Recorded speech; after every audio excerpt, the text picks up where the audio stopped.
The guitar is basically a vehicle to be able to express feelings of anxiety, feelings of anger, feelings of passion, feelings of love, feelings of excitement, feelings of violence, feelings of sex. I mean, it's all these different kind of emotions are, for me, very well expressed through the guitar.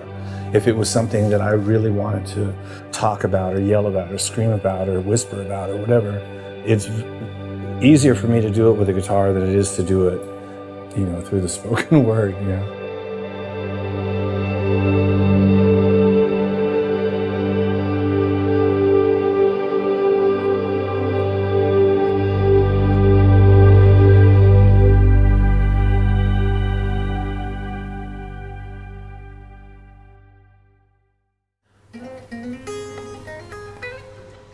Guitar for me definitely is sort of a comfort zone. Just as an example, the idea of standing on a stage without one, let's say I was going to be a lead singer or something, is unfathomable. The guitar, it becomes such a sort of an extension of what I'm all about that I feel more secure with it, if not in my lap or hanging off my shoulders, at least having it in the room, you know.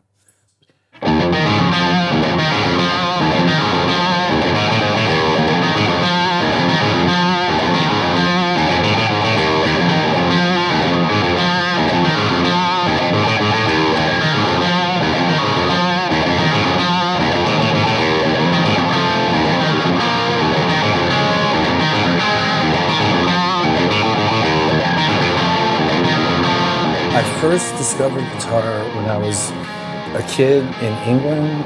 Guitar was the centerpiece, it was the main focus for rock and roll, which was something I was weaned on. My dad was a big rock and roll fan, and his brothers, my uncles, were all very, very serious rock and roll aficionados. It was late 60s England, and my dad and his brothers were just really, really serious British rock and roll fans. And so, that was really my introduction to the guitar.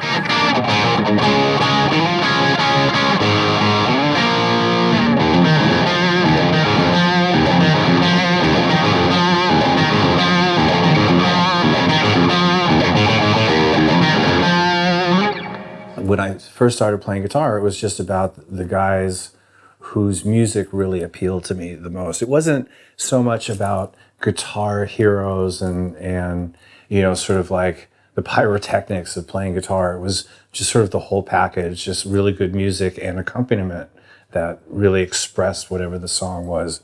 When I first put together sort of a blues lick, that was an elation. It was like I just stumbled on the key to everlasting life or something, It was like, wow,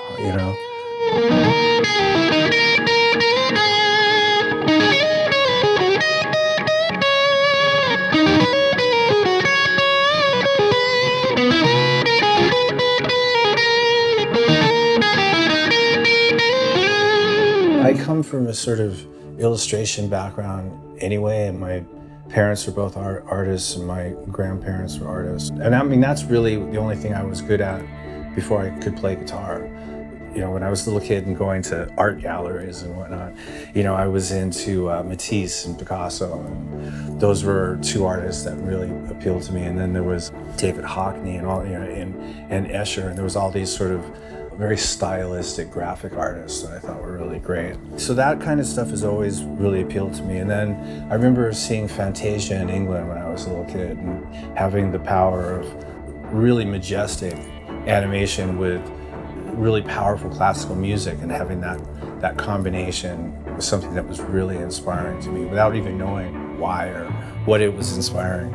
I love horror, I love horror visuals, but more the old school sort of monsters and creatures and things like that. So that's something that I keep around a lot, and ever since I was a little kid, always been a huge fan of dinosaurs. So that's something I still been very much inspired by and keeping up with and so on. So there's a lot of different things that, I've always liked that I just sort of are part of my makeup that really don't necessarily have anything to do with the guitar, although because it's all sort of artistic, it's all sort of relatable.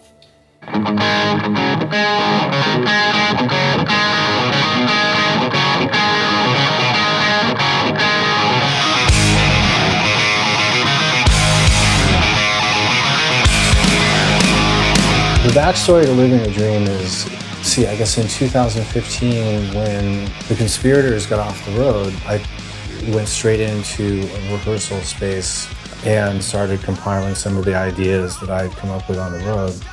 Basically the first sort of phase of pre-production.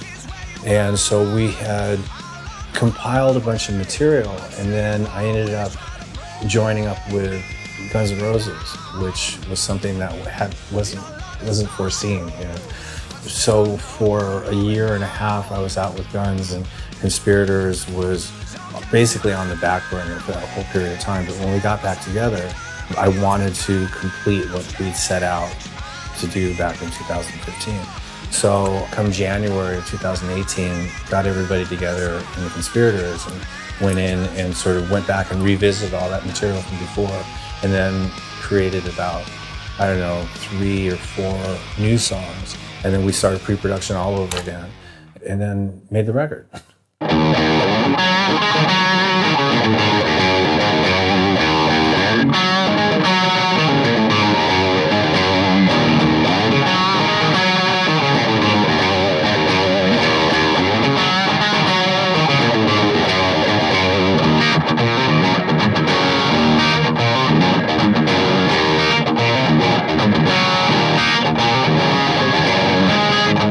I don't know why the guitar in and of itself is important to the world, other than the fact that, really, not to sound cliche or anything, but rock and roll came around and guitar was the centerpiece for that, and it's been obviously very inspiring, and it sort of created a sound. It's hard to really talk about rock and roll without thinking of guitar. There's definitely artists who have been really, really influential and socially influential and even politically influential. And guitars were their instrument of choice. I don't think the guitar standing in a stand in a room really says anything about anything, but it depends on who picks it up and what that person has to say.